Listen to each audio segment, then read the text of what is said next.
Okay, guys, I'm excited because I finally learned how to easily record myself presenting a presentation. And as you'll see, the presentation was created by AI, but I'm trying to communicate 5 things that I got out of the lesson when I was reviewing the lesson. And hopefully it goes well. This is actually my 5th take, probably, and I think 20 minutes is way too long. The last take, I didn't even get through the whole thing in 20 minutes, so I'm going to try and pare it down a bit. So the lesson this week comes from the book of Esther. It is the book of Esther, and Esther is a big-time heroine. She was a Jewish orphan girl raised by her cousin Mordecai when her parents were killed, and she becomes the Queen of Persia. Kind of a big deal, kind of a Cinderella story. There is a quote that we'll see later, but it's on the title page because it's kind of the biggest deal out of the whole story, the biggest lesson. And Mordecai asks her, "Who knoweth whether thou art come to the kingdom for such a time as this?" So there's a reason that she is the queen. There's something that she can do as the queen to save the Jewish people. And he's asking her to do it, and it's going to take a lot of courage on her part. So let's get into it. I'm trying not to tell the story. I'm trying to just kind of go over the 5 points that I saw. You should be reviewing the story this week to know, what all happens, and you can, find it in a YouTube video or whatever works for you. The first point is that God places his people in positions where they can help others. And his goal, in these times, it's his goal that we help others. It's his plan that we help others and bless them. And when we are put in those positions, we have to choose whether to do it or not. And we'll see different examples of people who chose to do those things and chose not to, and how that works out. Then we have different examples of pride versus humility. And so there's one huge example of pride in here and one huge example of humility. And we'll see how those turn out. Then we have dependence on the Lord. So when we're in that position, often we are put in a position by the Lord where we are not qualified. And so rather than depending on ourselves and going and studying and trying to become qualified, usually we don't have time for that, and so we have to depend on the Lord. And we'll see how Esther depended on the Lord, and through that exercised her faith, and also had to have a lot of courage to do the right thing, where she faced a very real risk. Finally, we'll talk about how Esther is a type of Christ, as she was willing to give her life for others. Okay, so I already gave away what happened. I'm not going to talk about how it happened, but suffice it to say that Esther, she went from being a Jewish orphan girl to becoming the Queen of Persia. We'll talk a little bit about how it happened, but that'll come up a little bit later. So she was put in the position as Queen of Persia for a reason, and then she had to decide whether to act.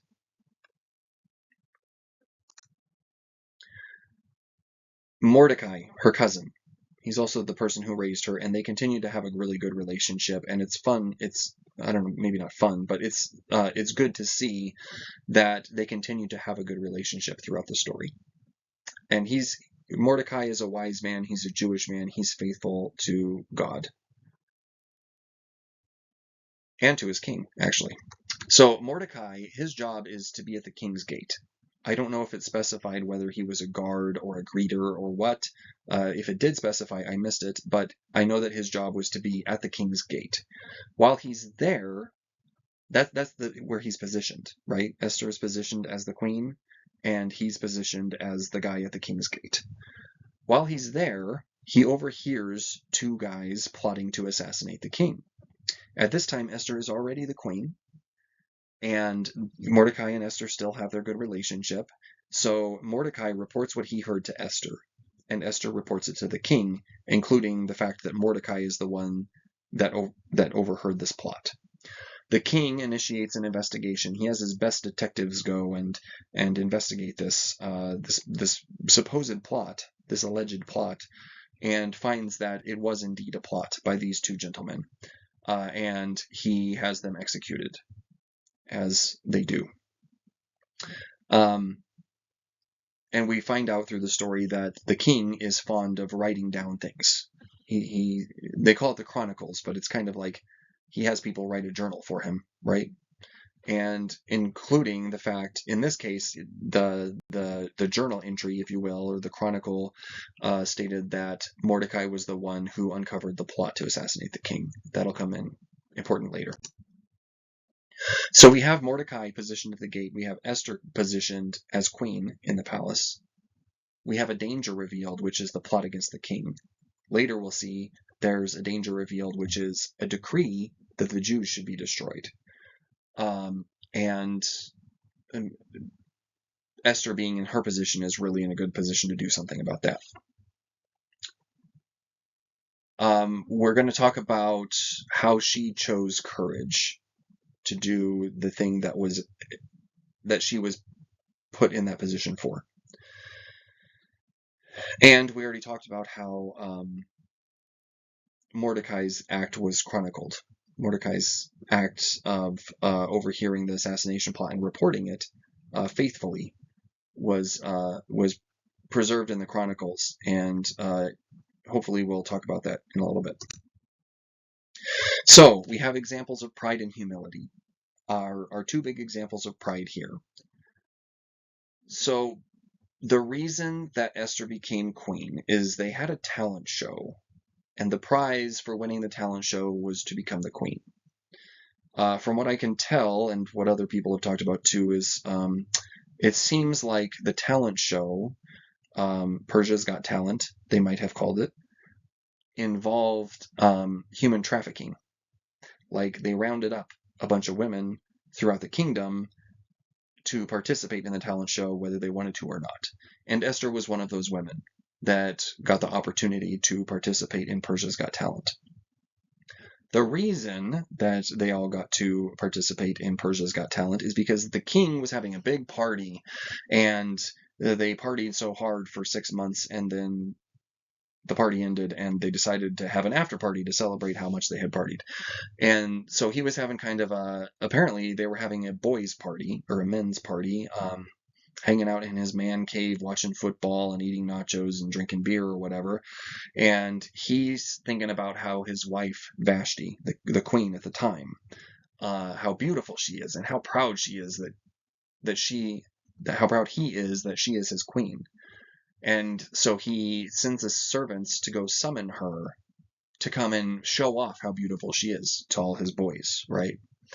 And so the servants go and they summon her, or they tell her that the king has summoned her, and she says no.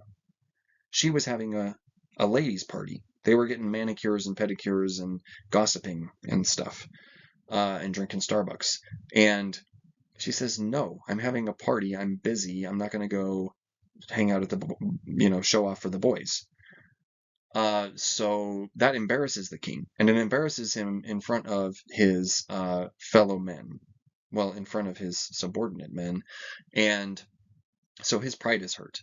And then his friends egg him on, or his subjects egg him on and say, oh, how can you let a woman tell you no? You should go get a new queen. And so that's how this whole thing happens. So it's his pride that is hurt because his wife, the queen, told him no, that gets this whole thing kicked off and allows for Esther to be positioned as the new queen. So in a way, it was a good thing, but it seems a little silly, I guess. Haman. Haman is a guy who, I'm not sure if it tells us in the story, if it did, I missed it, who has pleased the king. And the king has declared that he is He considers him to be above the princes, and he demands that all of the king's servants bow to Haman. And Haman loves it. We find out throughout the story that he loves nothing more than receiving accolades and praise from the king. And that's his big life's ambition, and he just loves it. So, when some guy named Mordecai, who was at the king's gate, refuses to bow to him, it just sends Haman into a spiral. He decides that instead of getting back at Mordecai directly, instead of having him destroyed, he's going to have all of Mordecai's people destroyed. We're going to find out in just a minute. I'm going to try and explain very, very briefly that Haman's people and Mordecai's people have a history, and I think that was part of it. But also the fact that Mordecai wounded Haman's pride by refusing to bow to him, and Haman just obsessed over it. So Haman, he's just a very proud guy. I'm not going to get too much into it, but the more you read of the story, the more you find out that he's very prideful. And here's a quote talking about how when Mordecai didn't bow to him, all of the other accolades, all of the other things that he received availed him nothing as long as Mordecai the Jew sitting at the king's gate didn't bow to him and didn't get punished for it. So he kind of obsesses over it, and it ruins all the fun that he could be having. On the other end of the spectrum, we have Esther, who is the queen of Persia. Yet, she remains as humble as she was when she was an orphan being raised by her cousin Mordecai. She continues to have a good relationship with him. She follows his advice. She listens to his counsel, and even when she's queen. And she puts her people above her own safety, as we will find out. At the same time, she's not so humble that she's passive. She's afraid to do the things that are asked of her, but she finds the courage and she does them anyway. She's not so humble that she's passive, but she's not so queen that she's not humble. Okay, so the relationship between Mordecai's people, the Jews, and Haman's people, who are the Agagites, way back when in 1 Samuel, the first king of Israel, Saul, I don't remember what happened exactly, and I don't have time to go over it, but Saul was king of Israel, and he was told by the Lord through Samuel, he was commanded to destroy Amalek and Agag, but he spared Agag. And this is coming back to bite the Jews, just as God, through Samuel, promised him that it would. One thing I need to bring up is the contrast between Saul and Mordecai. Saul was the king of Israel. He was in a position, he was very much in a position to do what God told him to do, and yet he refused to do it. And he was told that it would be bad for his people in the future. And here we have Haman plotting and in fact making a decree that the Jews shall be destroyed. And then Mordecai, who is kind of a nobody, a guard or a greeter or something at the gate, but faithful to the Lord, he does the actions that he is asked to do, or that are expected of him by the position that he's put in, which is so much more humble than that of Saul. And through that, the Lord closes that loop and destroys the Agagite.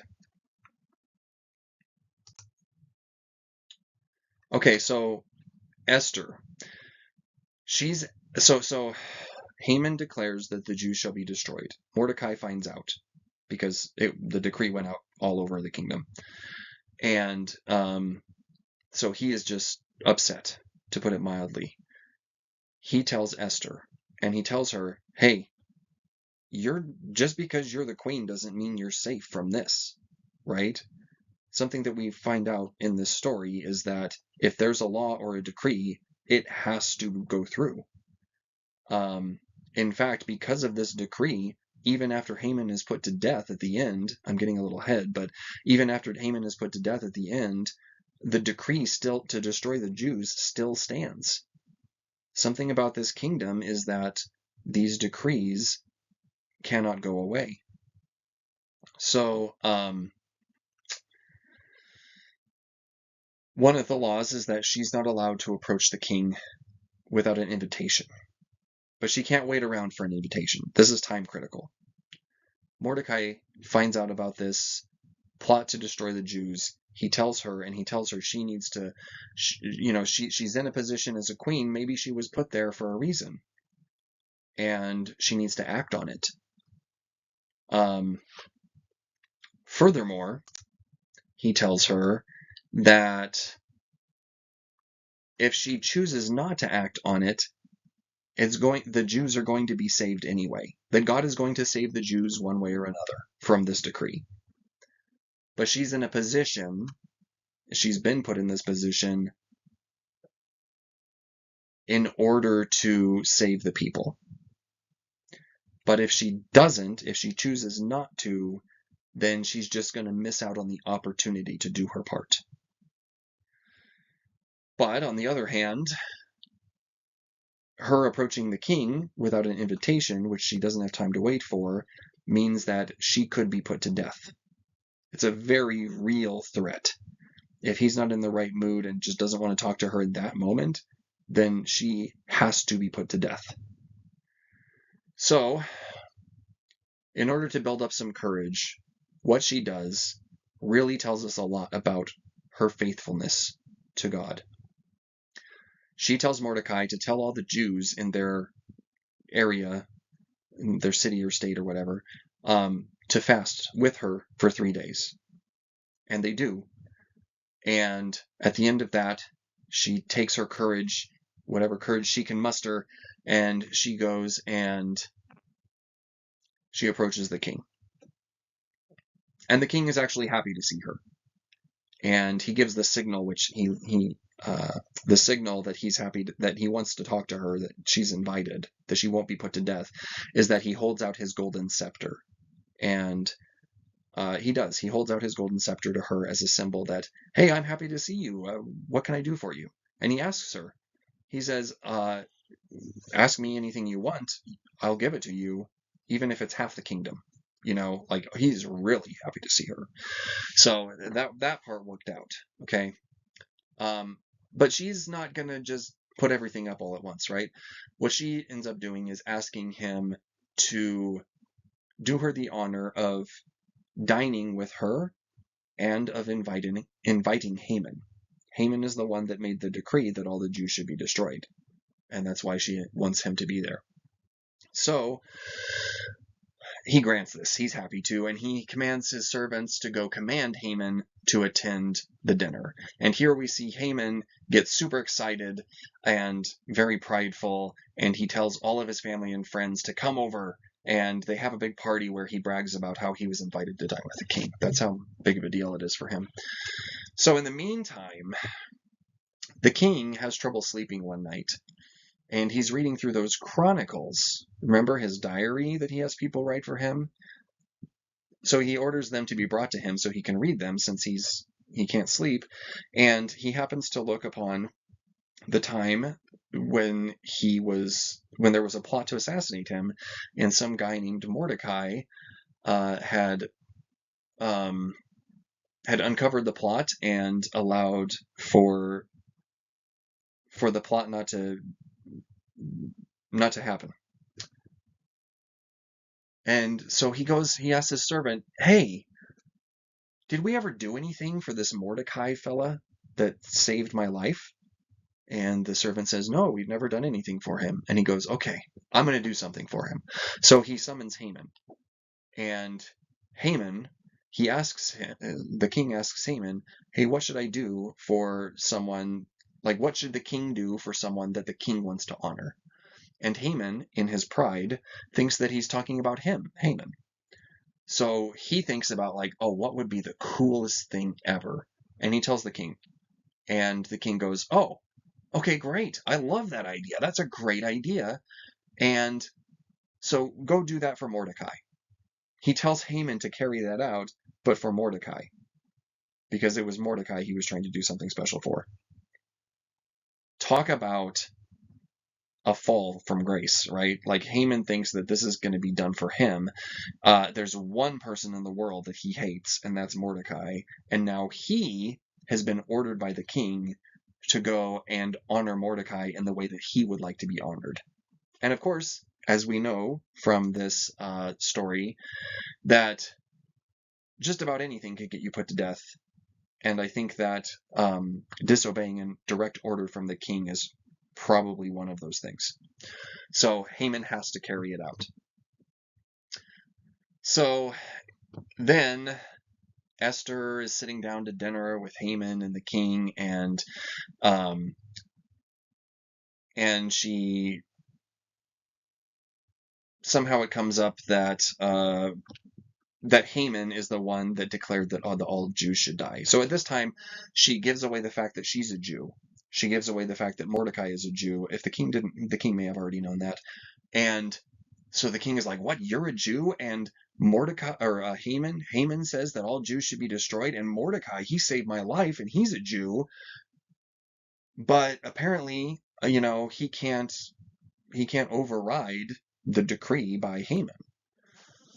So we're in a pickle because the Jews are going to get destroyed. Well, somehow someone comes up with the idea that, well, we can't override the decree. That would be illegal. But what we can do is make a new decree. So the decree that they make says that the Jews can defend themselves, and that is how God, who orchestrated this whole thing, saves the Jews from the Agagites. All of this would have just been prevented had Saul just did what he was told when God put him in a position to do so, and specifically told him what to do. But luckily, we had Esther and Mordecai who did what was expected of them, even though they were not exactly in quite as comfortable a position as Saul. Esther had to put her life on the line in order to do what was asked of her.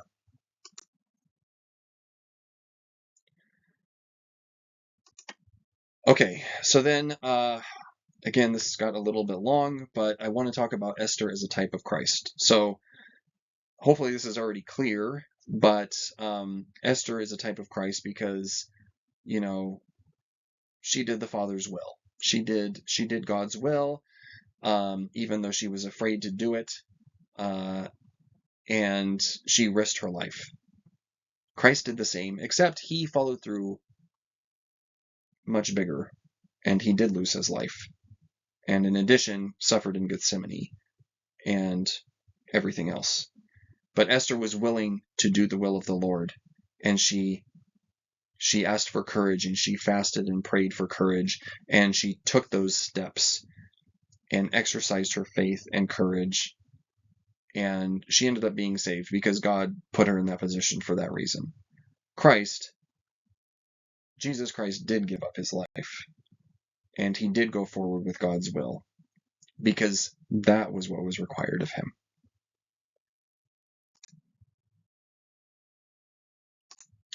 Sorry the lesson got a little bit long. I hope you got something out of it, and I'll work on doing this better in the future, hopefully.